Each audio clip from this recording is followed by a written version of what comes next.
আমি একটা জিনিস ভেবে পাই না, সে জিনিসটা হলো মানুষ ইনকাম করার জন্যে এত নিচে নামে কেমনে, এই জিনিসটা বুঝি না।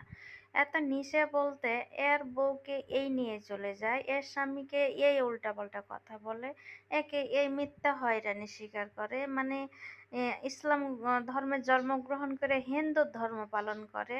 এটা কি হলো? আজকে আমি হিরো আলমের বউ মিথিলাকে নিয়ে একটা কথা বলতে চাই। হ্যাঁ, ওই তো দাবি করে যে আমি হিরো আলমের বউ, তাহলে কেন বলা যাইতে পারে না, তাই না? তো সেখানে হলো আজকে মেয়েটার একটা ভিডিও দেখলাম, খুবই খারাপ লেগেছে।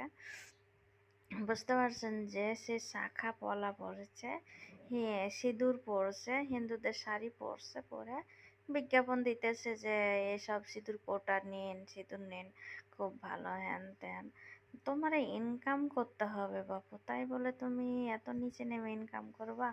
তারপরে এ উল্টা পাল্টা তো ড্রেস পরে, সেটা তো কোনো মানে তুলনাই হয় না। তারপরে এরকম কিছু করে, তো যাই হোক, এই বিষয়ে আমার এতটুকুই বলার ছিল। যাই কিছু করো, ভেবে চিন্তা করে, নিজের বুদ্ধি বাপের বড়, বুদ্ধি কাউকে দিতে পারে না। তাই এবার আমি চলে আসলাম আমাদের রাস্তা দেখানোর জন্য। এই যে দেখেন, তখন যা দেখলেন, এখন আমি বুঝিয়ে বলি।